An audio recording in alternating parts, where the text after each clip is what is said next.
2011년 3월 일본 열도를 뒤흔든 대지진. 그날 한 일본인 여성이 눈앞에서 남편과 5살 딸을 잃었습니다. 검은 파도가 사랑하는 가족을 삼키는 걸 두 눈으로 봐야 했어요. 살아남은 건 그녀 혼자였습니다. 그런데 더 충격적인 건 따로 있었어요. 장례식장에서 시어머니가 그녀에게 던진 한마디가 일본 전역을 발칵 뒤집어 놓았습니다. 왜 너만 살아남았냐고요? 내가 살 게 아니라 내 아들이 살았어야지. 가족을 잃고 시어머니에게 버림받고 사회에서 손가락질 받으며 5년을 지옥처럼 살았습니다. 일본 사회에서 재난 생존자는 저주받은 존재 취급을 받았대요. 매일 죽고 싶었다고 합니다. 유서까지 썼다고요. 그런데 그녀를 살린 건 뜻밖의 한 사람이었습니다. 바로 한국인 남자였어요. 잔해 속에서 그녀의 손을 잡고 살아야 한다고 말해준 사람. 그 따뜻한 목소리 하나로 그녀는 5년을 버텼습니다. 그리고 믿을 수 없는 기적이 벌어졌어요. 5년 만에 그 남자를 다시 만난 거예요. 어디서요? 또 다른 재난 현장에서요. 영상 시작 전 구독과 좋아요, 알림 설정까지 부탁드려요. 여러분의 응원이 더 좋은 이야기를 만드는 힘이 됩니다. 댓글로 응원도 남겨주세요. 그럼 지금부터 그녀의 놀라운 이야기 시작할게요. 안녕하세요. 저는 다카하시 유미 41살입니다. 지금은 한국에서 살고 있지만 제 이야기는 2011년 3월 11일 그날로 거슬러 올라갑니다. 오후 2시 46분이에요. 미야기현 해안가 작은 마을에서 저는 평범한 오후를 보내고 있었죠. 5살 딸 하나가 거실에서 인형놀이를 하고 있었고 남편 켄타는 회사에서 곧 돌아올 시간이었어요. 저녁으로 뭘 해먹을까 냉장고를 열어보던 순간 세상이 흔들리기 시작합니다. 처음엔 가벼운 지진인 줄 알았어요. 일본에서 지진은 일상이니까요. 그런데 흔들림이 멈추질 않았습니다. 점점 더 거세지더니 찬장에서 그릇들이 쏟아지고 벽에 금이 가기 시작했어요. 천장에서 먼지가 떨어지고 집 전체가 비명을 지르는 것 같았습니다. 저는 하나를 품에 안고 식탁 밑으로 들어갔어요. 딸아이가 무서워서 울었지만 저는 괜찮다고 엄마가 지켜줄 거라고 속삭였습니다. 하나의 작은 손이 제 옷을 꽉 움켜쥐었어요. 흔들림이 멈췄을 때 밖에서 이상한 소리가 들렸습니다. 마치 거대한 괴물이 으르렁거리는 것 같은 소리요. 이웃집 아주머니가 비명을 질렀어요. 창문으로 밖을 보는 순간 저는 얼어붙었습니다. 바다가 오고 있었어요. 검은 벽처럼 솟아오른 파도가 마을을 향해 달려오고 있었습니다. 10m는 넘어 보이는 거대한 물벽이었어요. 저는 하나를 안고 집 밖으로 뛰쳐나갔습니다. 어디로 가야 할지 몰랐어요. 사람들이 비명을 지르며 뛰어다녔고 차들이 뒤엉켜 도로는 마비 상태였죠. 노인들은 제대로 걷지도 못하고 주저앉아 있었고 아이들은 엄마를 찾으며 울부짖었습니다. 지옥이 따로 없었어요. 그때 회사에서 돌아오던 남편의 차가 보였어요. 켄타가 차에서 뛰어내려 우리를 향해 달려왔습니다. 저도 하나를 안고 남편에게 뛰어갔어요. 서로의 손이 닿을 것 같았습니다. 켄타의 얼굴이 선명하게 보였어요. 공포에 질려 있었지만 우리를 향한 눈빛은 간절했습니다. 그 순간 첫 번째 파도가 마을을 덮쳤어요. 굉음과 함께 세상이 뒤집혔습니다. 저는 남편의 손을 잡으려 했지만 물살이 너무 빨랐어요. 차와 집과 사람들이 한꺼번에 휩쓸려 갔습니다. 하나가 제 품에서 빠져나갔어요. 저는 딸의 이름을 부르며 손을 뻗었지만 검은 물이 모든 것을 삼켜버렸습니다. 남편과 딸이 파도에 휩쓸려 가는 것을 두 눈으로 봤어요. 켄타가 마지막으로 저를 바라봤던 그 눈빛을 잊을 수가 없습니다.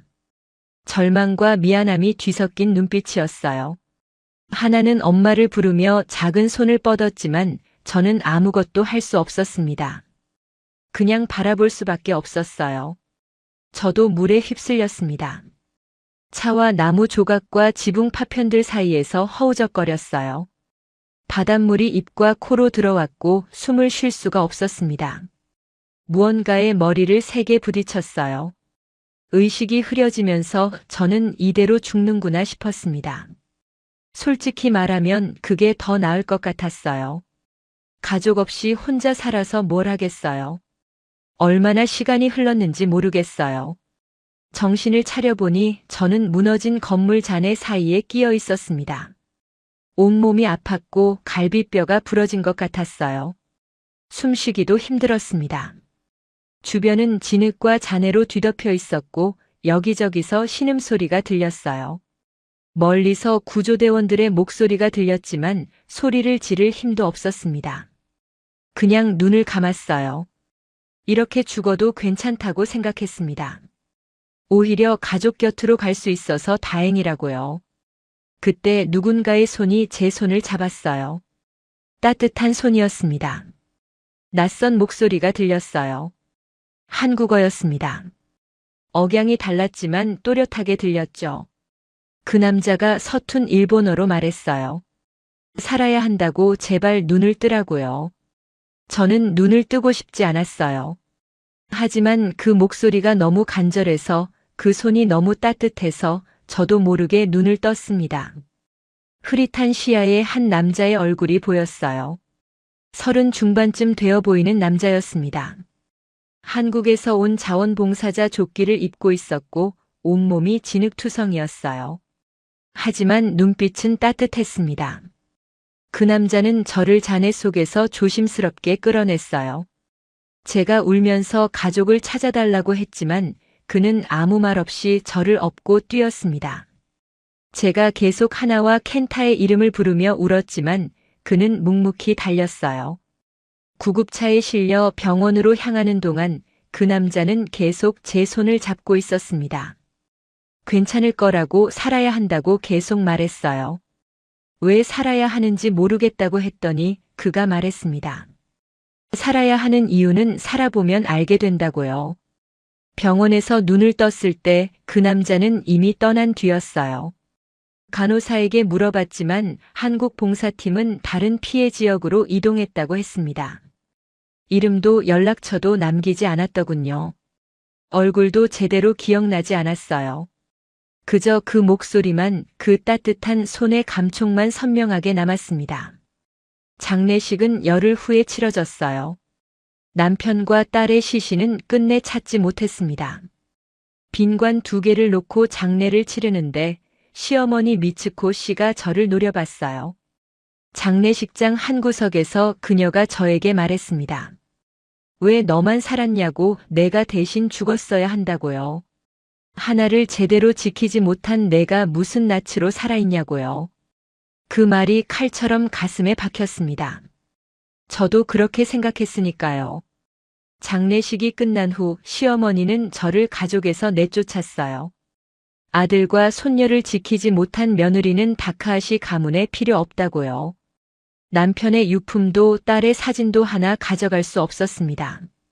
친정 가족도 모두 쓰나미에 휩쓸려 갔기에 저는 완전히 혼자가 됐어요. 임시 대피소에서 지내면서 사람들의 시선을 느꼈습니다. 재난 생존자를 바라보는 일본 사회의 시선은 차가웠어요. 어떤 사람들은 대놓고 말했습니다. 가족을 잃고 혼자 살아남은 사람은 운이 좋은 게 아니라 저주받은 거라고요. 살아남은 것 자체가 부끄러운 일이라는 시선이었습니다. 대피소에서도 사람들이 수군거렸어요. 남편과 아이를 두고 혼자 살아남은 여자라고요. 저는 점점 사람들을 피하게 됐고 작은 원룸에서 문을 걸어 잠근 채 하루하루를 버텼습니다. 매일 밤 악몽을 꿨어요. 파도에 휩쓸려가는 하나의 얼굴, 손을 뻗어도 닿지 않는 켄타의 손. 잠들기가 두려웠고 깨어있기도 괴로웠습니다. 그런 날들이 끝없이 계속됐어요. 그래도 저는 그 한국 남자의 목소리를 잊을 수 없었습니다. 살아야 한다고 했던 그 말이요. 저는 왜 살아야 하는지 여전히 알 수 없었지만 그 목소리 때문에 오늘도 숨을 쉬고 있었어요. 그게 감사한 건지 원망스러운 건지도 아직은 모르겠습니다. 5년이라는 시간이 흘렀어요. 2016년 저는 36살이 됐습니다. 하지만 제 마음은 여전히 그날 2011년 3월에 멈춰 있었죠. 도쿄 외곽의 작은 원룸에서 혼자 살고 있었어요. 방 한 칸에 작은 부엌, 그게 전부였습니다. 창문으로 들어오는 햇살조차 저에게는 무거웠어요. 살아있다는 것 자체가 죄책감이었으니까요. 왜 나만 살았을까 그 생각이 하루에도 수십 번씩 머릿속을 맴돌았습니다. 일은 편의점 야간 아르바이트를 했어요. 사람들과 마주치는 게 싫어서 일부러 밤에만 일했죠. 손님들과 눈도 마주치지 않았어요. 기계처럼 물건을 계산하고 기계처럼 인사했습니다. 낮에는 커튼을 치고 어둠 속에서 웅크리고 있었어요. 밥을 먹는 것도 귀찮았고 씻는 것도 힘들었습니다. 그냥 숨만 쉬고 있었어요. 그것도 겨우요. 친구는 한 명도 없었어요. 지진 이후로 모든 인간관계를 끊었거든요. 예전 동창들이 연락해왔지만 다 무시했습니다. 누군가와 가까워지면 또 잃을 것 같았어요. 그 고통을 다시 겪을 자신이 없었습니다. 가끔 시어머니에게서 연락이 왔어요. 아들 제삿날에 오지 말라는 내용이었죠. 내가 오면 켄타가 편히 쉬지 못한다고요. 그 말을 들을 때마다 가슴에 못이 박히는 것 같았습니다. 어느 날 밤 편의점에서 일하다가 어린 여자아이를 봤어요. 5살쯤 되어 보였습니다. 엄마 손을 잡고 과자를 고르는 모습이 하나와 너무 닮았어요. 통통한 볼, 까만 눈동자, 엄마한테 응석 부리는 목소리까지. 저도 모르게 눈물이 흘렀습니다. 화장실로 달려가 한참을 울었어요. 거울에 비친 제 모습이 처참했습니다. 그날 밤 집에 돌아와서 결심했어요. 더 이상은 못 버티겠다고요. 책상 앞에 앉아 유서를 쓰기 시작했어요. 켄타에게, 하나에게, 그리고 아무도 읽지 않을 이 세상에게. 펜을 들고 첫 문장을 쓰려는데 손이 떨렸습니다. 미안하다는 말밖에 떠오르지 않았어요. 미안해, 켄타. 미안해, 하나. 엄마가 지켜주지 못해서. 눈물이 종이 위로 떨어졌습니다. 글씨가 번졌어요. 그때 문득 그 목소리가 들렸어요. 환청이었을 거예요. 하지만 너무나 선명했습니다. 살아야 해요. 제발 눈 뜨세요. 5년 전 잔해 속에서 저를 끌어올렸던 그 한국 남자의 목소리였어요. 따뜻하고 간절했던 그 목소리가 귓가에 맴돌았습니다. 살아야 하는 이유는 살아보면 알게 된다던 그 말도요. 저는 펜을 놓았어요. 그리고 엉엉 울었습니다. 왜 그 목소리가 떠올랐는지 모르겠어요. 하지만 그 순간 뭔가가 마음속에서 움직였습니다. 그 사람은 저를 살리려고 그렇게 애썼는데 제가 이렇게 끝내버리면 그 사람의 노력이 헛된 게 되잖아요. 진흙투성이가 되어 저를 업고 뛰던 그 뒷모습이 떠올랐습니다. 그날 밤 저는 유서를 찢었어요. 울면서 찢었습니다. 갈기갈기 찢어서 쓰레기통에 버렸어요. 아직 살아야 하는 이유를 모르겠지만 조금만 더 살아보기로 했습니다. 그 사람의 말처럼 살다 보면 이유를 찾을 수 있을지도 모르니까요. 다음 날부터 조금씩 변하기 시작했습니다. 커튼을 열었어요. 오랜만에 햇살을 받으니 눈이 부셨습니다. 밥도 제대로 먹기 시작했어요. 몸이 너무 약해져 있었거든요. 거울을 보니 뼈만 앙상하게 남은 제 모습이 보였습니다. 광대뼈가 튀어나오고 눈 밑에는 짙은 그림자가 드리워져 있었어요. 이러다 정말 죽겠구나 싶었습니다. 병원에 갔습니다. 의사 선생님이 심각한 우울증과 영양실조 진단을 내렸어요. 약을 처방받고 상담도 받기 시작했습니다. 상담사 선생님이 물었어요. 살고 싶은 이유가 뭐냐고요? 저는 솔직하게 대답했습니다. 모르겠다고 하지만 누군가 살라고 해서 살아보려 한다고요. 상담사 선생님이 미소 지었어요. 그것도 충분한 이유라고요. 석 달쯤 지났을 때 텔레비전에서 재난봉사단체 모집 광고를 봤어요. 지진이나 쓰나미 피해 지역에서 구호 활동을 하는 단체였습니다. 화면에 봉사자들이 피해자들을 돕는 모습이 나왔어요. 무너진 집에서 사람을 구하고 울고 있는 아이를 안아주는 장면들. 문득 그 한국 남자가 떠올랐습니다. 그 사람도 이런 일을 하는 사람이었겠구나. 마음이 움직였어요. 나도 저런 일을 할 수 있을까? 나처럼 죽고 싶어 하는 사람을 살릴 수 있을까? 그 생각이 머릿속을 떠나지 않았습니다. 며칠을 고민하다가 결국 전화를 걸었어요. 떨리는 목소리로 봉사활동에 참여하고 싶다고 말했습니다. 면접을 봤어요. 담당자가 물었습니다. 왜 이 일을 하고 싶으냐고요? 저는 말했어요. 5년 전 지진 때 가족을 잃었다고, 그때 누군가가 저를 살려줬다고, 이제는 제가 누군가를 살리고 싶다고요. 담당자가 한참 저를 바라봤습니다. 그리고 고개를 끄덕였어요. 환영한다고, 당신 같은 사람이 필요하다고요. 교육을 받기 시작했습니다. 응급처치, 심리상담 기초, 구조활동 요령. 배울 게 많았어요. 힘들었지만 처음으로 뭔가 의미 있는 일을 하고 있다는 느낌이 들었습니다. 함께 교육받는 사람들도 만났어요. 저처럼 재난을 겪은 사람들, 가족을 잃은 사람들이 많았습니다. 혼자가 아니라는 걸 처음 알았어요. 교육 중에 한 선배 봉사자가 말했습니다. 우리가 하는 일은 단순히 몸을 살리는 게 아니라고요. 마음을 살리는 거라고요. 죽고 싶어 하는 사람에게 살아야 할 이유를 주는 거라고요. 그 말이 가슴에 와닿았습니다. 그게 바로 그 한국 남자가 저에게 해준 일이었으니까요.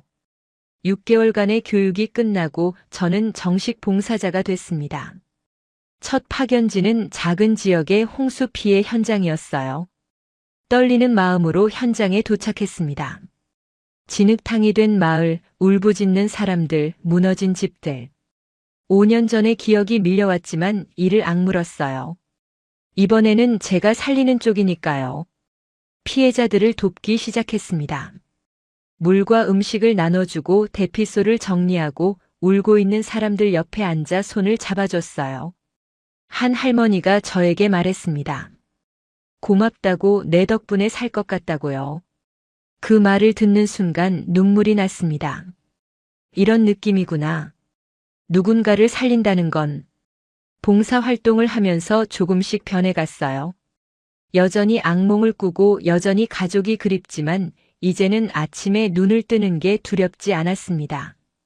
살아야 할 이유를 찾았으니까요. 나처럼 고통받는 사람들을 돕는 것, 그것이 제가 살아남은 이유라고 믿기로 했어요. 그리고 마음 한구석에서는 늘 그 한국 남자를 생각했습니다. 언젠가 다시 만날 수 있을까? 만나면 꼭 말하고 싶었어요. 당신 덕분에 살았다고, 이제는 저도 누군가를 살리고 있다고요. 그날이 올지 알 수 없었지만 그 희망만은 놓지 않았습니다. 2016년 4월 14일 밤 9시 26분이에요. 저는 도쿄의 원룸에서 봉사활동 보고서를 정리하고 있었습니다.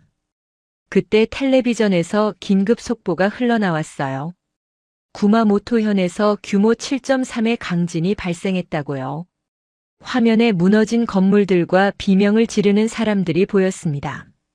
심장이 쿵 내려앉았어요. 이틀 후 본진이 왔습니다. 규모 7.3의 더 큰 지진이었어요. 피해가 걷잡을 수 없이 커졌습니다. 사망자가 늘어나고 수만 명이 대피소로 몰려들었어요. 저는 텔레비전을 보면서 5년 전의 악몽이 떠올랐습니다. 검은 파도 휩쓸려가는 가족들, 그 절망적인 비명소리. 손이 떨렸지만 동시에 마음이 움직였어요. 가야 한다고, 저 사람들을 도와야 한다고요. 봉사단체에서 긴급 연락이 왔습니다. 구마모토 파견 봉사자를 모집한다고요. 저는 망설임 없이 지원했어요.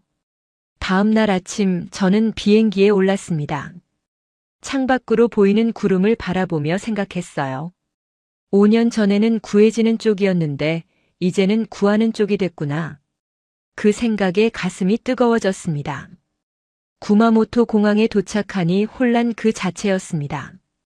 여기저기서 사이렌 소리가 울리고 구급차와 소방차가 쉴 새 없이 오갔어요.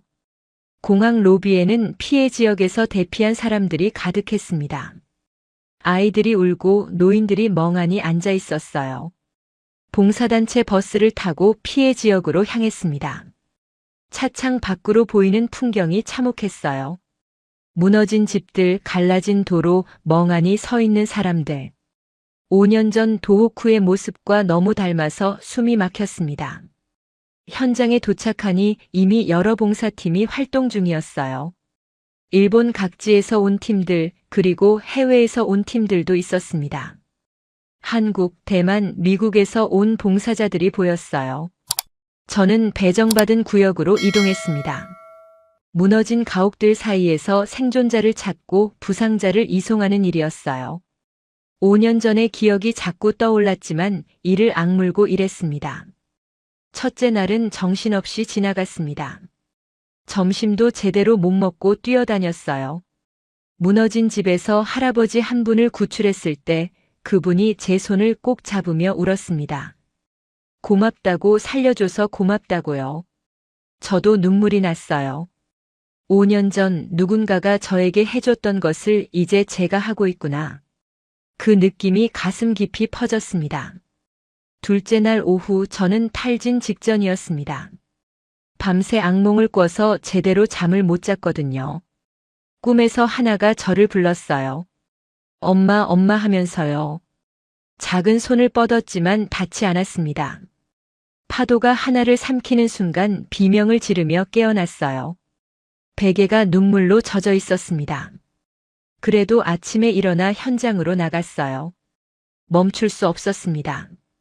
오후 3시쯤이었어요. 무너진 건물에서 부상자를 옮기다가 다리에 힘이 풀렸습니다. 시야가 흐려지고 휘청거리며 쓰러지려는 순간 누군가 저를 부축했어요. 강한 팔이 제 허리를 잡았습니다. 괜찮으냐는 목소리가 들렸어요. 한국어였습니다. 억양이 익숙했어요. 5년 전 그날 밤 귓가에 맴돌던 그 억양이요. 고개를 들었습니다. 심장이 멎는 것 같았어요. 그 얼굴이었습니다. 5년 전 잔해 속에서 저를 끌어올렸던 그 남자. 조금 더 나이가 들었지만 그 따뜻한 눈빛은 변함이 없었어요. 이마에 주름이 조금 생겼고 눈가에 피로가 보였지만 틀림없이 그 사람이었습니다. 한국 봉사팀 조끼를 입고 있었어요. 이름표에 박정우라고 적혀 있었습니다. 이름을 처음 알았어요. 저는 아무 말도 할 수 없었습니다. 그냥 그 얼굴을 바라봤어요. 5년 동안 찾고 싶었던, 꿈에서도 만나고 싶었던 그 사람이 눈앞에 있었습니다. 눈물이 흘렀어요. 왜 우는지 저도 몰랐습니다. 기쁨인지 안도인지 아니면 5년 동안 쌓인 모든 감정이 한꺼번에 터진 것인지. 정우 씨가 당황한 표정으로 물었어요. 어디 다쳤냐고, 왜 우냐고요. 저는 고개를 저었습니다. 말이 나오지 않았어요. 그저 울기만 했습니다. 정우 씨가 저를 부축해서 그늘진 곳으로 데려갔어요. 물을 건네며 일단 쉬라고 했습니다. 목소리가 그때와 똑같았어요. 따뜻하고 걱정 어린 목소리. 한참을 울고 나서야 겨우 진정이 됐습니다. 정우 씨가 조심스럽게 물었어요. 혹시 이번 지진으로 가족을 잃었냐고요. 저는 고개를 저었습니다. 그리고 말했어요. 5년 전에 잃었다고, 도호쿠 지진 때요. 남편과 5살 딸을요. 정우 씨의 표정이 굳었습니다. 그도 그때 봉사활동을 했다고 했어요. 많은 사람을 봤다고요. 많은 사람을 잃기도 했다고요. 그 말 끝에 그림자가 드리워졌습니다. 저는 용기를 내서 물었습니다. 혹시 그때 미야기현에서 여자 한 명을 구한 적 있냐고요. 잔해 속에 갇힌 여자를요. 정우 씨가 잠시 생각하더니 고개를 끄덕였어요. 여러 명을 구했다고 정확히 기억나지는 않는다고요. 저는 가슴이 아팠지만 이해했습니다. 그는 수백 명을 구했을 테니까요. 저는 그중 한 명일 뿐이었어요. 하지만 저는 말하고 싶었습니다. 당신이 구한 사람 중 한 명이 여기 있다고요. 당신 덕분에 살았다고요. 하지만 말이 쉽게 나오지 않았어요. 그냥 고맙다고만 했습니다. 봉사하러 와줘서 고맙다고요. 정우 씨가 미소 지었어요. 당연한 일을 한 거라고, 서로 돕는 게 사람이라고요. 그날 저녁 봉사자들이 임시 숙소에 모였습니다. 일본 팀과 한국 팀이 함께 식사를 했어요. 정우 씨가 제 옆에 앉았습니다. 자연스럽게 이야기를 나눴어요. 그가 45살이라는 것, 서울에서 왔다는 것, 소방관 출신으로 지금은 재난 구호 전문 봉사자로 활동한다는 것을 알게 됐습니다. 15년 동안 소방관으로 일하다가 그만뒀다고 했어요. 이유는 말하지 않았습니다. 정우 씨가 물었어요. 왜 이 일을 하게 됐냐고요? 저는 솔직하게 대답했습니다. 5년 전 지진 때 누군가에게 목숨을 구해줬다고, 그 사람처럼 되고 싶어서라고요. 정우 씨가 고개를 끄덕였어요. 좋은 이유라고 했습니다. 하지만 그의 눈빛에는 어딘가 깊은 그림자가 있었어요. 무언가 무거운 짐을 지고 있는 사람의 눈빛이었습니다. 밤이 깊어지고 봉사자들이 하나둘 숙소로 돌아갔어요. 저는 잠이 오지 않아 밖에 나왔습니다. 별이 총총한 밤이었어요. 그때 정우 씨가 혼자 앉아 있는 것을 봤습니다. 어둠 속에서 하늘을 올려다보고 있었어요. 얼굴이 지쳐 보였습니다. 저는 조용히 다가가 옆에 앉았어요. 그가 저를 보며 씁쓸하게 웃었습니다. 잠이 안 온다고요. 저도 그렇다고 대답했어요. 그렇게 우리는 어둠 속에서 나란히 앉아 있었습니다. 서로의 상처를 느끼면서요. 다음 날 아침 저는 평소보다 일찍 일어났어요. 사실 거의 잠을 못 잤습니다. 정우 씨를 다시 만났다는 사실이 믿기지 않았거든요. 5년 동안 꿈에서도 그리던 사람이 바로 옆 숙소에서 자고 있다니. 가슴이 두근거려서 잠이 올 리가 없었어요. 세수를 하고 거울을 봤습니다. 눈이 퉁퉁 부어 있었어요. 어젯밤에 너무 울어서 그런 것 같았습니다. 찬물로 얼굴을 여러 번 씻었어요. 오늘도 열심히 일해야 하니까요. 정우 씨 앞에서 부끄러운 모습을 보이고 싶지 않았습니다. 아침 식사 시간에 정우 씨를 봤습니다. 그는 다른 한국 봉사자들과 함께 앉아 있었어요. 저를 보더니 가볍게 고개를 끄덕였습니다. 친절하지만 특별할 것 없는 인사였어요. 당연하죠. 그에게 저는 어제 처음 만난 일본인 봉사자일 뿐이니까요. 저는 그에게 전부였지만 그에게 저는 수많은 사람 중 하나였습니다. 가슴 한구석이 쓰렸지만 내색하지 않았어요. 오늘도 구조 활동이 계속됐어요. 저는 정우 씨와 같은 구역에 배정됐습니다. 우연인지 운명인지 모르겠어요. 무너진 건물들 사이를 함께 돌아다니며 생존자를 찾았습니다. 정우 씨는 정말 능숙했어요. 어디를 살펴야 하는지, 어떻게 접근해야 하는지 정확히 알고 있었습니다. 잔해 속에서 미세한 소리가 나면 바로 알아챘어요. 15년 소방관 경력이 느껴졌습니다. 저도 최선을 다해 일했습니다. 부상자를 발견하면 응급처치를 하고 들것으로 옮기고 구급차가 올 때까지 곁을 지켰어요. 한 아이가 엄마를 찾으며 울고 있길래 안아주며 달랬습니다. 괜찮을 거라고, 엄마 곧 찾을 수 있다고요. 정우 씨가 가끔 저를 쳐다봤습니다. 무슨 생각을 하는지 알 수 없는 눈빛이었어요. 점심시간에 정우 씨가 제 옆에 앉았습니다. 주먹밥을 먹으면서 그가 물었어요. 봉사활동 얼마나 했냐고요. 1년 정도 됐다고 대답했습니다. 그가 고개를 갸웃거렸어요. 그치고는 손놀림이 너무 익숙하다고요. 마치 오래 훈련받은 사람 같다고요. 응급처치하는 것도 사람들을 안심시키는 것도 너무 자연스럽다고요. 저는 어깨를 으쓱했어요. 열심히 배웠다고만 했습니다. 사실 저는 매일 연습했어요. 응급처치, 구조기술, 심리상담, 화법. 잠자는 시간 빼고는 거의 다 공부했습니다. 동영상을 보고 책을 읽고 실습도 했어요. 언젠가 다시 재난 현장에 가면 한 명이라도 더 살리고 싶었거든요. 5년 전에 저를 살려준 그 사람처럼요. 바로 눈앞에 있는 이 사람처럼요. 오후에 무너진 가옥에서 할머니 한 분을 발견했어요. 다리가 잔해에 깔려 있었습니다. 의식은 있었지만 많이 약해진 상태였어요. 탈수 증상도 보였습니다. 이틀 넘게 갇혀 있었던 것 같았어요. 정우 씨와 저는 조심스럽게 잔해를 치웠습니다. 할머니가 고통스러워하며 신음했어요.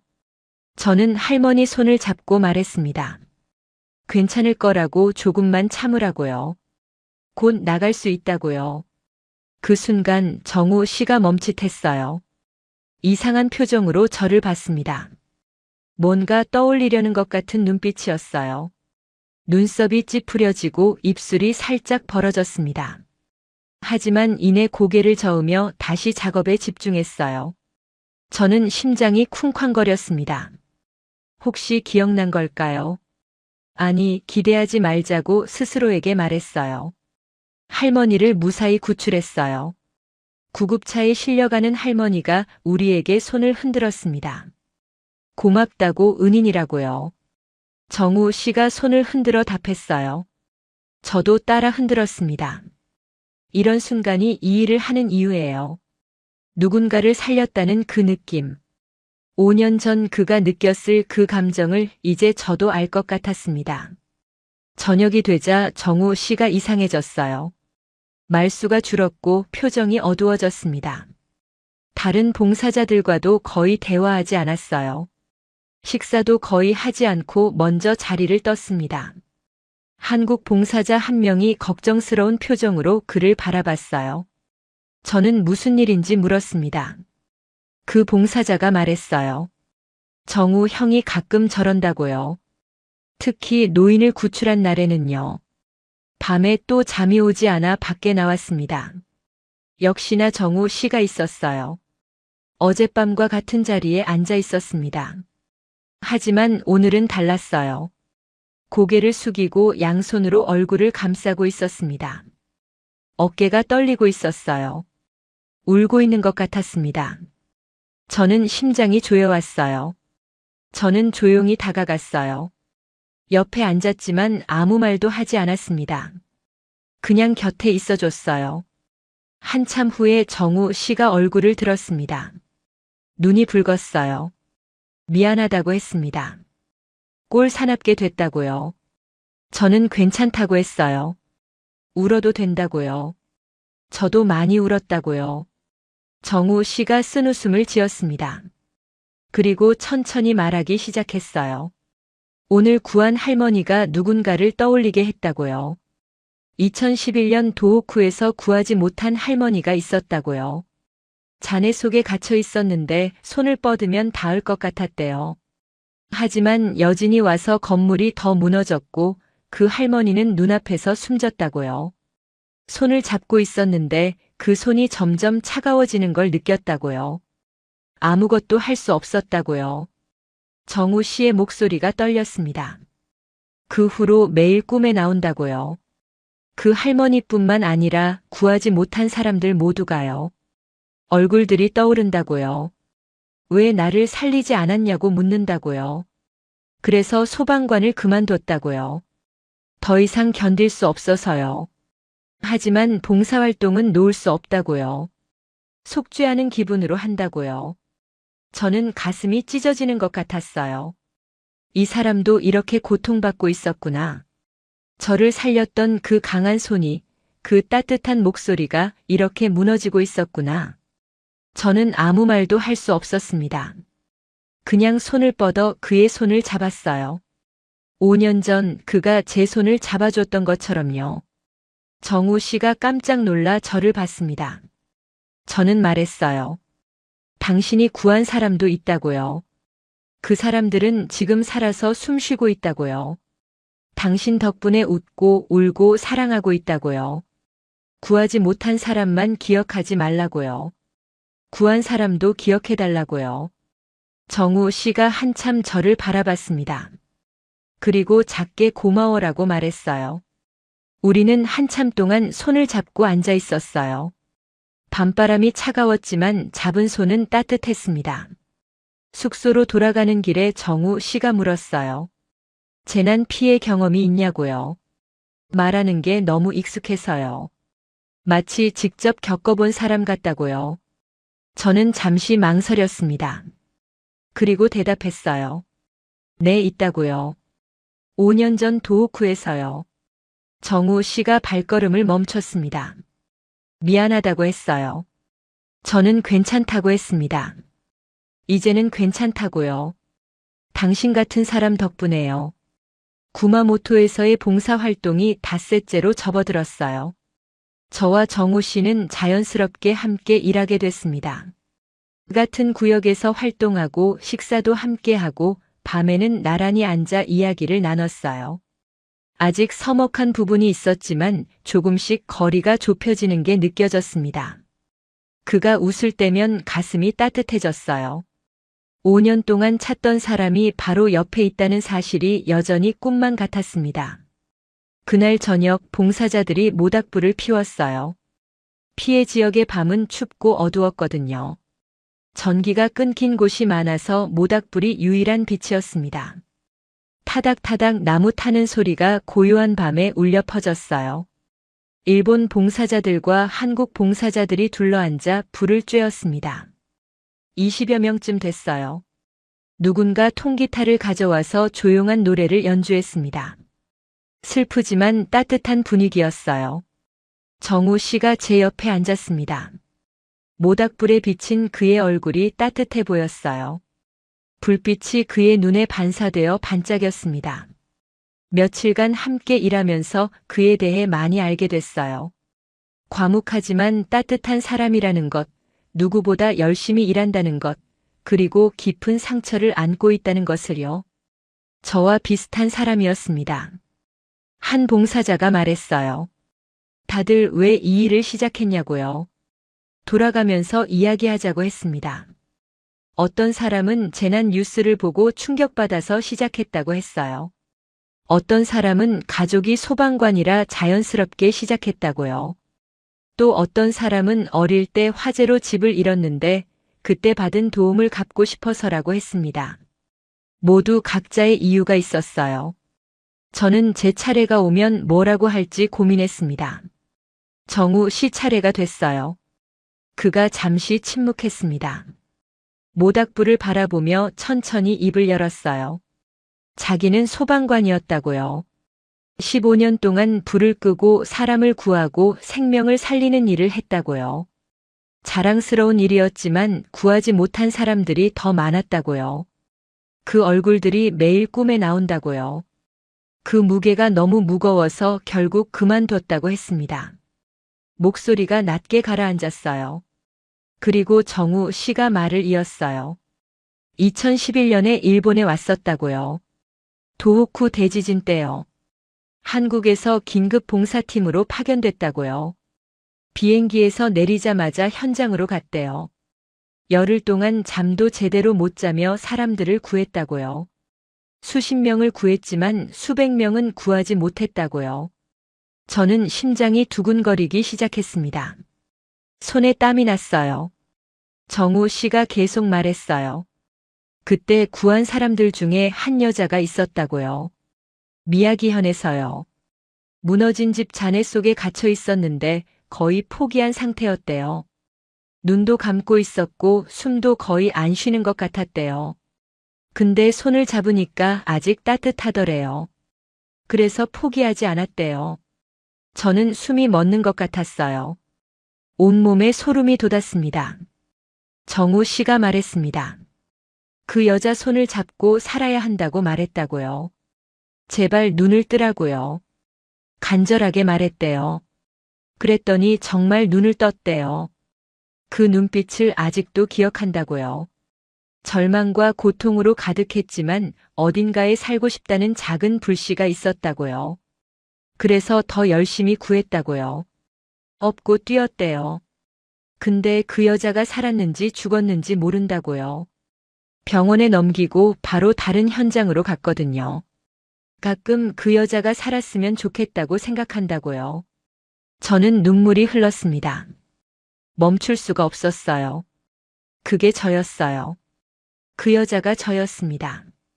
5년 전 모든 것을 잃고 죽고 싶었던 그 순간 이 사람이 저를 살렸어요. 손이 떨렸습니다. 심장이 터질 것 같았어요. 저도 모르게 입이 열렸습니다. 살았어요. 그 사람. 정우 씨가 저를 봤어요.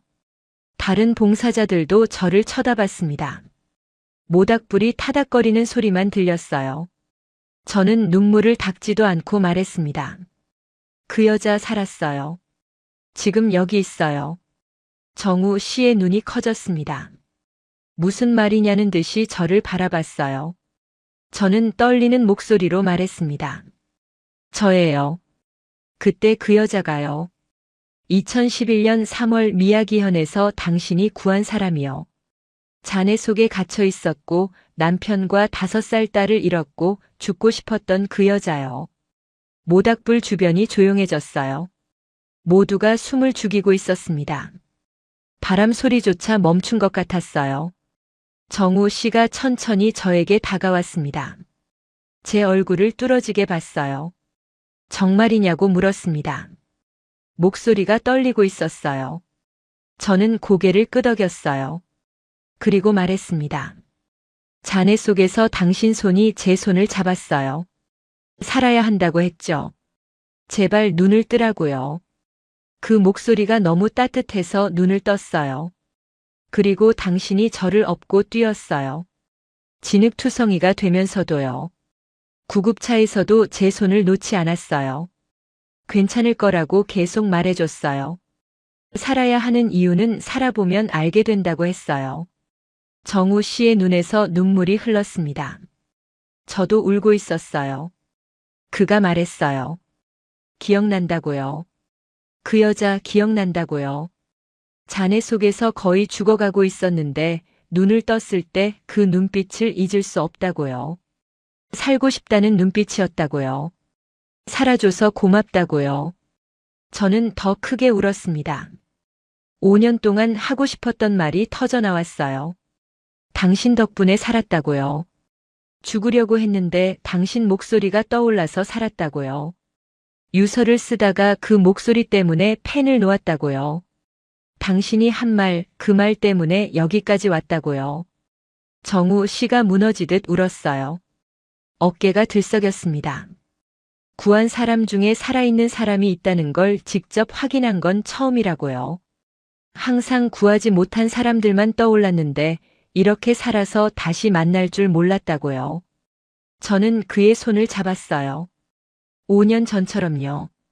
그리고 말했습니다. 당신이 구한 사람 여기 있어요. 살아서 숨 쉬고 있어요. 당신처럼 누군가를 살리는 일을 하고 있어요.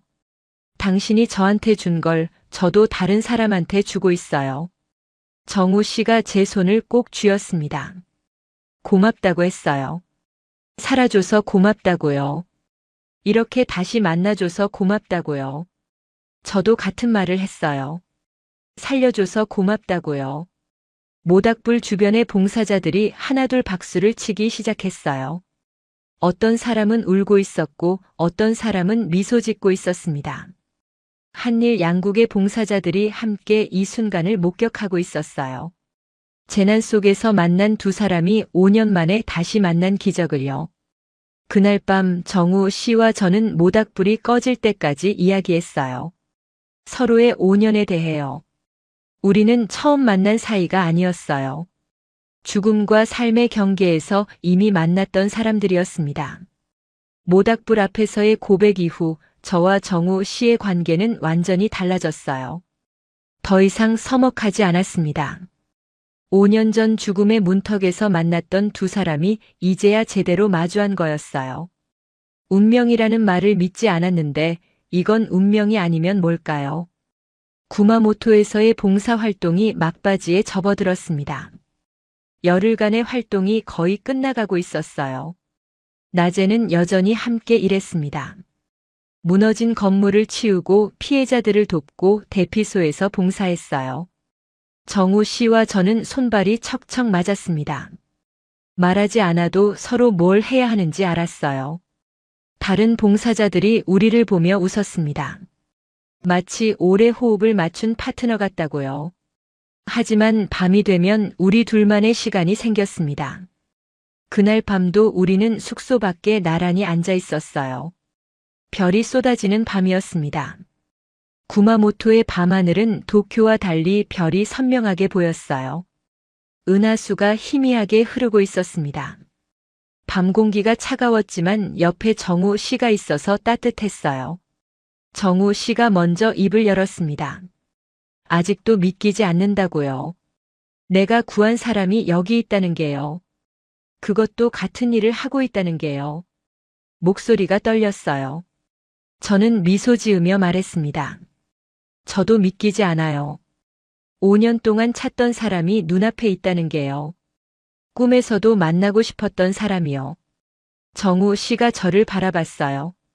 그의 눈빛이 깊었습니다. 모닥불빛이 꺼진 지금 별빛만이 우리를 비추고 있었어요. 그가 조심스럽게 물었습니다. 그동안 어떻게 살았냐고요? 가족을 잃고 어떻게 버텼냐고요?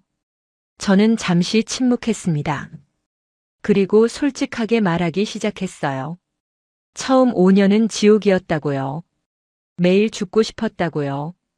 시어머니에게 버림받고 사람들에게 손가락질 받고 혼자 어둠 속에서 살았다고요. 친구도 없었고 가족도 없었다고요. 방 한 칸짜리 원룸에서 커튼을 치고 살았다고요.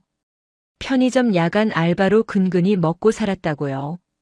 유서도 썼다고요. 펜을 들고 첫 문장을 쓰려는데 당신 목소리가 들렸다고요. 살아야 한다던 그 말이요. 그래서 펜을 놓았다고요. 유서를 찢었다고요. 정우 씨의 눈에 눈물이 고였습니다. 미안하다고 했어요.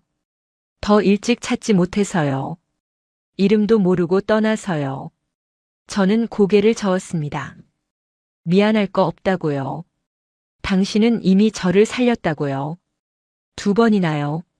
한 번은 잔해 속에서 한 번은 유서를 쓰던 그 밤에요. 정우 씨가 깊은 한숨을 쉬었어요. 어깨가 축 처졌습니다. 그리고 자기 이야기를 시작했어요. 2011년 도호쿠에서 돌아온 후 자기도 지옥이었다고요. 구하지 못한 사람들 얼굴이 매일 꿈에 나왔대요. 잠을 자도 잔 것 같지 않았대요. 술을 마셔도 잊히지 않았대요. 소방관 일을 계속했지만 화재 현장에 갈 때마다 손이 떨렸대요. 사이렌 소리만 들어도 심장이 뛰었대요. 동료들이 걱정했대요. 병원에서 외상 후 스트레스 장애 진단을 받았대요. 약도 먹고 상담도 받았지만 나아지지 않았대요. 결국 3년 전에 그만뒀다고요. 더 이상 견딜 수 없어서요. 정우 씨의 목소리가 갈라졌습니다. 특히 한 할머니가 잊히지 않는다고요. 도호쿠에서 구하려다 못 구한 할머니요. 무너진 집 잔해 속에 갇혀 있었대요. 손을 뻗으면 닿을 것 같았대요. 할머니가 자기 손을 잡았대요. 꼭 잡았대요. 살려달라고 눈빛으로 말했대요. 근데 그때 여진이 왔대요. 건물이 더 무너졌대요. 할머니 손이 점점 차가워지는 걸 느꼈대요. 놓고 싶지 않았는데 동료들이 자기를 끌어냈대요. 위험하니까요. 그 후로 그 손의 감촉을 잊을 수가 없대요. 잠들면 그 할머니가 나와서 묻는데요. 왜 나를 살리지 않았냐고요. 저는 가슴이 찢어지는 것 같았어요. 저를 살린 그 강한 손이 이렇게 오랫동안 고통받고 있었구나. 저는 정우 씨의 손을 잡았습니다. 그의 손이 떨리고 있었어요. 크고 따뜻한 손이었지만 지금은 떨리고 있었습니다. 저는 말했어요. 당신 손은 차갑지 않다고요. 따뜻하다고요. 5년 전에도 그랬고 지금도 그렇다고요. 이 손이 저를 살렸다고요. 이 손이 저에게 온기를 줬다고요. 구하지 못한 사람도 있지만 구한 사람도 있다고요. 제가 그 증거라고요. 저는 살아있다고요. 당신 덕분에요. 정우 씨가 울었어요. 소리 없이 눈물만 흘렸습니다. 어깨가 떨렸어요. 저도 함께 울었습니다. 우리는 한참 동안 손을 잡고 울었어요. 서로의 상처를 처음으로 나눴습니다. 혼자 안고 있던 무게를 함께 지는 느낌이었어요. 무거웠던 짐이 조금 가벼워지는 것 같았습니다. 한참 후에 정우 씨가 말했어요. 고맙다고요. 이런 말 해준 사람이 처음이라고요. 다들 괜찮다고만 했지, 잊으라고만 했지, 이렇게 진심으로 말해준 사람은 없었다고요. 저는 말했어요. 저도 고맙다고요. 당신 덕분에 살았으니까요. 당신 덕분에 여기 있으니까요. 정우 씨가 저를 바라봤어요. 오래도록 바라봤습니다. 별빛이 그의 눈에 반짝였어요. 그리고 조용히 말했습니다. 유미 씨, 저 사실 무서웠어요. 사람과 가까워지는 게요. 가까워지면 또 잃을 것 같아서요. 구하지 못하면 또 상처받을 것 같아서요. 그래서 누구와도 깊은 관계를 맺지 않았어요. 결혼도 안 했어요. 혼자가 편하다고 생각했어요. 근데 유미 씨를 만나고 나서 처음으로 누군가와 함께하고 싶다는 생각이 들었어요. 저는 심장이 멎는 것 같았어요. 저도 같은 생각을 하고 있었거든요. 저도 말했습니다. 저도 그랬어요. 가족을 잃고 나서 아무도 가까이 두지 않았어요. 다시 잃을까 봐요. 그 고통을 또 겪을 자신이 없었어요. 혼자가 안전하다고 생각했어요. 근데 당신을 다시 만나고 나서 달라졌어요. 당신과 함께라면 다시 시작할 수 있을 것 같아요. 정우 씨가 제 손을 더 꽉 잡았어요. 우리 서로의 눈을 바라봤습니다. 말하지 않아도 알 수 있었어요. 서로에게 느끼는 감정이 뭔지요. 사랑이라는 말은 아직 꺼내지 않았지만 그건 분명 사랑의 시작이었습니다. 정우 씨가 말했어요. 봉사활동 끝나면 어떻게 할 거냐고요. 저는 대답했습니다. 도쿄로 돌아갈 거라고요. 정우 씨가 잠시 침묵했어요. 아쉬움이 느껴졌습니다. 그리고 말했어요. 한국에 와본 적 있어요? 저는 고개를 저었습니다. 없다고요. 정우 씨가 미소 지었어요. 따뜻한 미소였습니다. 언젠가 올 이유가 생기면 연락하라고요. 기다리겠다고요. 저는 가슴이 뜨거워졌습니다. 고개를 끄덕였어요. 꼭 연락하겠다고요. 약속이라고요. 정우 씨가 웃었습니다. 약속이라고요. 그 약속이 우리의 시작이었습니다. 구마모토에서의 열흘이 끝났어요. 마지막 날 아침 봉사자들이 모여 작별 인사를 나눴습니다. 한국 팀과 일본 팀이 서로 악수하고 포옹하고 연락처를 교환했어요. 함께 고생한 동료들이었으니까요. 언어는 달랐지만 마음은 통했습니다. 다들 눈시울을 붉혔어요. 다시 만나자고 건강하라고 인사했습니다. 정우 씨와 저는 다른 사람들과 떨어져 조용히 이야기를 나눴어요. 헤어지기 싫었습니다. 5년 만에 다시 만났는데 벌써 또 헤어져야 하다니. 열흘이 너무 짧았어요. 정우 씨도 같은 마음인 것 같았습니다. 표정이 어두웠어요. 정우 씨가 말했어요. 연락 꼭 하라고요. 잊지 말라고요. 이번에는 이름도 알고 연락처도 알고 얼굴도 기억하니까 찾을 수 있다고요.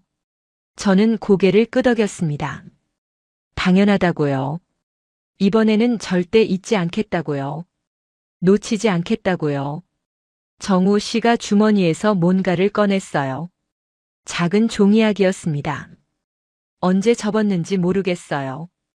하얀 종이로 정성스럽게 접은 학이었습니다. 이거 드릴게요. 일본에서는 1000마리 학을 접으면 소원이 이루어진다고 하죠. 이건 첫 번째예요. 나머지 999마리는 유미 씨가 직접 접으세요. 그리고 소원 빌어요. 저는 눈물이 났어요. 종이약을 받아들었습니다. 작고 하얀 학이었어요. 날개가 가지런했습니다. 정성스럽게 접은 게 느껴졌어요. 저는 말했습니다. 고마워요. 꼭 1000마리 접을게요. 정우 씨가 미소 지었어요. 그리고 마지막으로 제 손을 잡았습니다. 손이 따뜻했어요. 놓기 싫었습니다. 공항에서 헤어졌습니다. 정우 씨는 인천행 비행기를, 저는 하네다행 비행기를 탔어요. 비행기에서 창밖을 바라봤습니다. 구름 사이로 일본 열도가 보였어요. 집으로 돌아가는 길인데 왜 이렇게 마음이 무거울까요? 왜 이렇게 허전할까요? 도쿄에 도착한 건 저녁이었어요. 익숙한 거리, 익숙한 지하철, 익숙한 풍경. 하지만 뭔가 달라 보였습니다. 아니, 달라진 건 풍경이 아니라 저였어요. 열흘 만에 돌아온 건데 마치 오랜만에 온 것 같았습니다. 낯설게 느껴졌어요. 원룸에 도착했어요. 문을 열고 들어갔습니다. 어둡고 차가운 방이 저를 맞았어요. 아무도 없었습니다. 당연하죠. 혼자 사니까요. 하지만 오늘따라 그 고요함이 유난히 무겁게 느껴졌어요. 구마모토에서는 항상 사람들이 있었는데, 정우 씨가 있었는데, 불을 켜고 주위를 둘러봤습니다.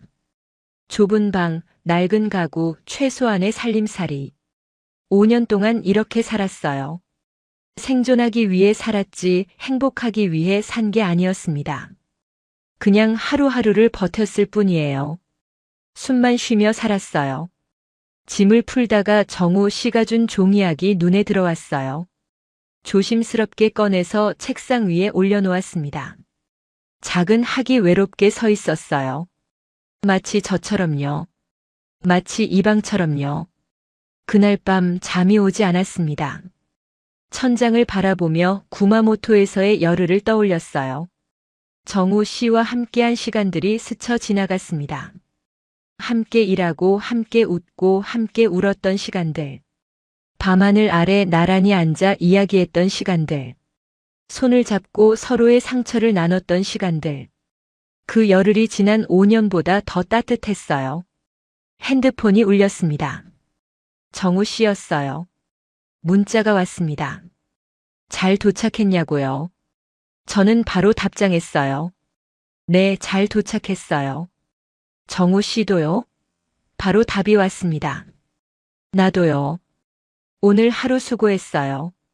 푹 쉬어요. 꿈에서 봐요. 짧은 문자였지만 마음이 따뜻해졌어요. 누군가 저를 걱정해주고 있구나. 누군가 저를 생각해주고 있구나. 오랫동안 잊고 있었던 감정이었습니다. 5년 동안 아무도 저에게 이런 문자를 보내지 않았어요.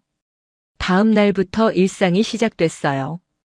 봉사단체에서 활동 보고서를 제출하고 밀린 집안일을 하고 다음 봉사 활동을 알아봤습니다.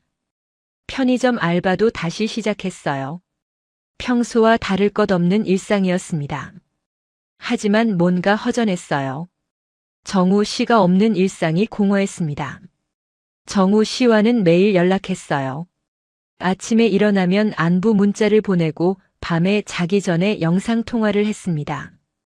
시차가 없어서 다행이었어요. 한국과 일본은 가깝지만 또 멀었습니다.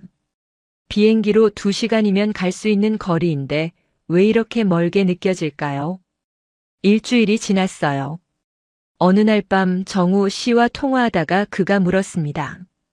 유미 씨, 지금 행복해요? 저는 대답하지 못했어요. 행복하냐고요? 그 질문을 스스로에게 해본 적이 없었습니다. 살아있는 것만으로도 감사했으니까요. 정우 씨가 말했어요. 저도 유미 씨 만나기 전에는 그냥 살았어요. 행복한지 불행한지도 몰랐어요. 그냥 하루하루 버텼어요. 근데 유미 씨 만나고 나서 알았어요. 저 외로웠구나. 누군가 필요했구나. 저는 눈물이 났어요. 저도 그랬다고요. 저도 외로웠다고요. 저도 누군가 필요했다고요. 정우 씨가 조용히 말했습니다. 유미 씨, 한국에 와요. 심장이 멈추는 것 같았어요. 한국에 오라고요. 정우 씨가 계속 말했습니다. 당장 영원히 오라는 게 아니에요. 일단 한번 와보라고요. 구경도 하고 저도 만나고요. 그러다 마음에 들면 더 있어도 되고요. 싫으면 돌아가도 되고요. 저는 아무 말도 할 수 없었습니다. 한국. 가본 적 없는 나라. 하지만 제 목숨을 살려준 사람이 있는 나라. 제가 사랑하는 사람이 있는 나라. 가고 싶었어요. 솔직히 너무 가고 싶었습니다. 하지만 두려웠어요. 새로운 곳으로 간다는 게요. 모든 걸 두고 떠난다는 게요. 아무것도 없는데 뭘 두고 가는 거냐고요.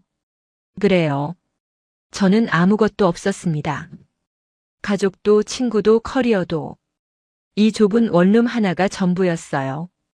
그런데 문득 깨달았어요. 아무것도 없으니까 갈 수 있는 거라고요. 잃을 것도 없고 두고 갈 것도 없으니까요. 오히려 자유라고요. 저는 정우 씨에게 말했어요. 갈게요. 한국에 갈게요. 정우 씨가 잠시 침묵했습니다. 그리고 말했어요. 정말요? 저는 대답했습니다. 네, 정말이에요. 가고 싶어요. 정우 씨한테요. 정우 씨가 웃었어요. 기다릴게요. 공항에서 기다리고 있을게요. 전화를 끊고 나서 저는 방 안을 둘러봤어요. 5년 동안 저를 가둬왔던 이 방. 이제 떠날 때가 됐어요. 새로운 삶을 시작할 때가 됐습니다. 정우 씨가 저에게 두 번째 삶을 줬어요. 이제 그 삶을 제대로 살아볼 거예요. 두렵지만 설렜습니다. 책상 위에 종이학을 바라봤습니다. 첫 번째 학. 나머지 999마리는 한국에서 접어야겠어요. 정우 씨와 함께요. 한 달 후 저는 인천공항에 도착했어요. 캐리어 하나와 작은 가방이 전부였습니다. 5년간의 일본 생활을 정리하니 짐이 이것뿐이더라고요. 허무하기도 했지만 동시에 가벼웠어요. 새 출발에는 가벼운 게 좋으니까요. 입국 심사를 통과하고 도착 로비로 나왔습니다. 심장이 두근거렸어요. 정우 씨가 기다리고 있을 거예요. 사람들 사이를 두리번거렸습니다. 그때 익숙한 얼굴이 보였어요. 정우 씨였습니다. 꽃다발을 들고 서 있었어요. 환한 미소를 짓고 있었습니다. 저를 보더니 손을 흔들었어요. 저는 뛰어갔어요. 캐리어를 끌고 뛰었습니다. 정우 씨도 저에게 다가왔어요. 우리는 사람들 한가운데서 만났습니다. 정우 씨가 꽃다발을 건네며 말했어요. 어서 와요. 한국에 온 걸 환영해요. 많이 기다렸어요. 저는 꽃다발을 받으며 눈물이 났어요. 드디어 왔구나. 정우 씨 곁에 왔구나. 공항을 나서니 서울의 공기가 느껴졌어요. 4월에 따스한 바람이 불었습니다. 벚꽃이 날리고 있었어요. 일본과는 다른 공기였습니다. 더 활기차고 더 따뜻한 느낌이었어요. 정우 씨가 차를 몰고 서울로 향했습니다. 차창 밖으로 한국의 풍경이 스쳐 지나갔어요. 높은 빌딩들, 넓은 도로, 활기찬 거리. 모든 게 새로웠습니다. 에너지가 넘치는 도시였어요. 정우 씨가 준비해준 곳은 서울 외곽의 작은 원룸이었어요. 깨끗하고 따뜻한 방이었습니다. 창문으로 햇살이 들어왔어요. 도쿄의 어둡고 좁은 원룸과는 완전히 달랐습니다. 정우 씨가 말했어요. 당분간 여기서 지내라고요. 적응하면 더 좋은 곳 찾아보자고요. 냉장고에 음식도 채워놨다고요. 필요한 거 있으면 언제든 말하라고요. 처음 며칠은 적응하는데 시간이 걸렸어요. 한국어도 서툴렀고 길도 몰랐고 모든 게 낯설었습니다. 하지만 정우 씨가 옆에 있었어요. 매일 시간을 내서 저를 도와줬습니다. 한국어를 가르쳐주고 동네를 안내해주고 맛있는 음식점에 데려가 줬어요. 김치찌개, 삼겹살, 떡볶이, 비빔밥. 처음 먹어보는 음식들이 입에 맞았습니다. 한국 음식은 따뜻하고 정이 넘쳤어요. 밥 한 그릇에도 마음이 담겨 있었습니다. 한국 사람들은 따뜻했습니다. 동네 슈퍼 아주머니가 제가 외국인인 걸 알고 친절하게 대해줬어요. 한국어가 서툴러도 끝까지 들어주고 천천히 설명해줬습니다. 덤으로 과일도 챙겨줬어요. 옆집 할머니는 반찬을 나눠주며 잘 먹으라고 하셨습니다.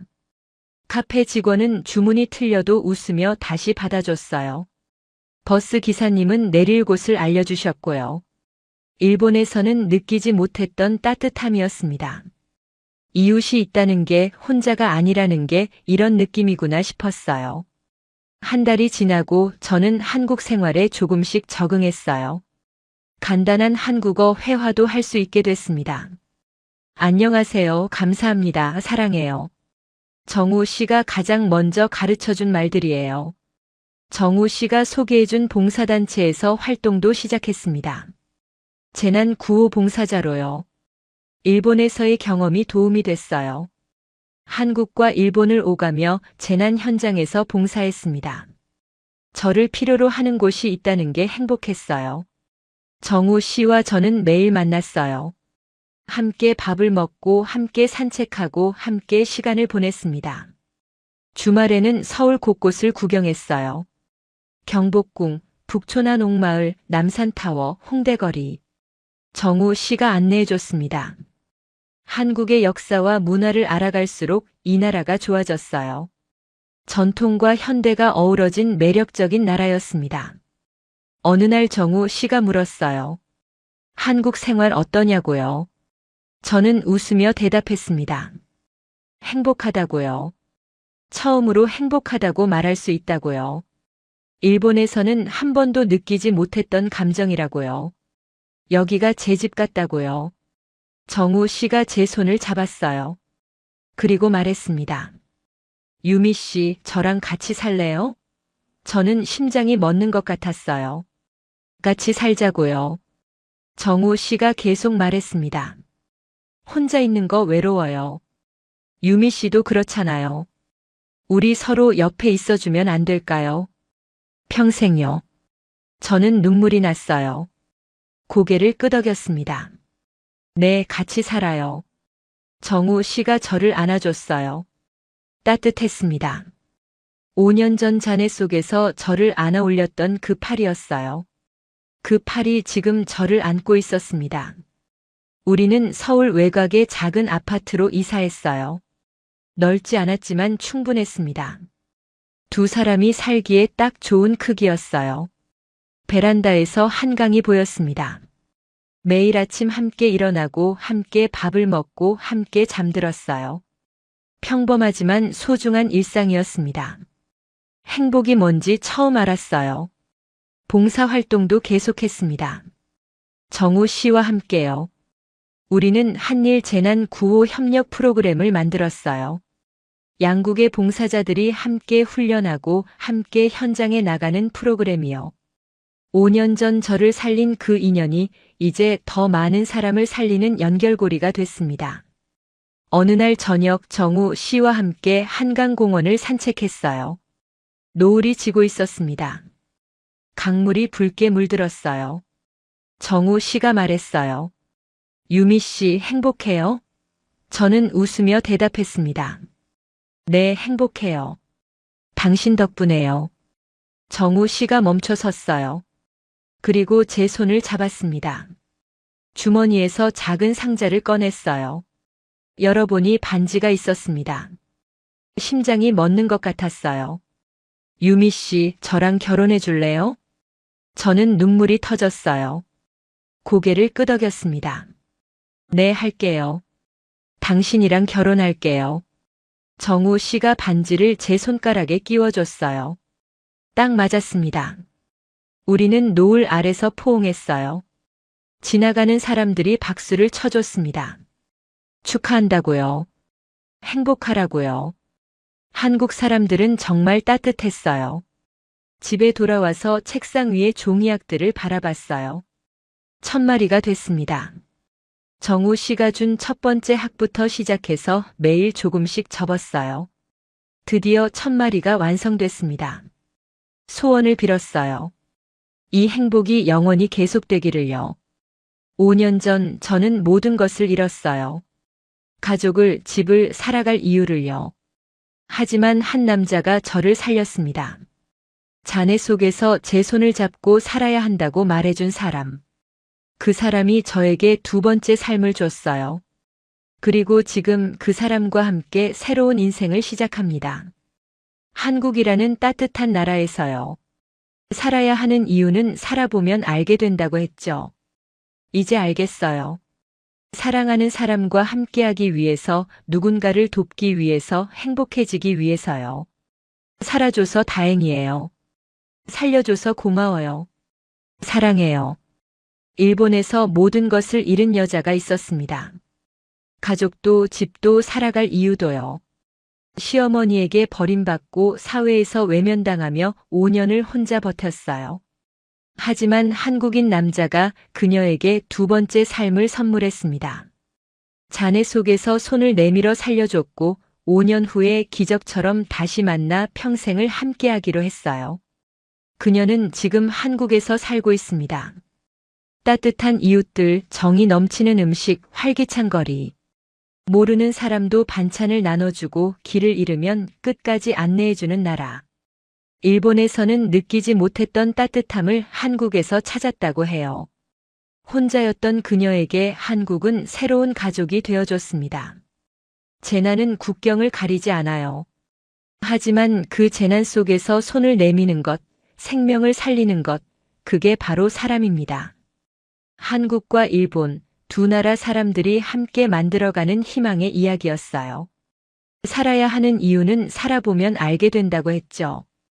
이 이야기가 여러분에게도 작은 용기가 되었으면 좋겠습니다. 여기까지 봐주신 여러분 정말 감사해요. 이 이야기가 감동적이었다면 구독과 좋아요 꼭 눌러주세요. 알림 설정까지 해주시면 새로운 감동 사연을 가장 먼저 만나실 수 있어요. 댓글로 여러분의 생각도 꼭 남겨주세요. 다음 이야기에서 또 만나요. 또 만나요. 또 만나요. 또 만나요. 또 만나요. 또 만나요.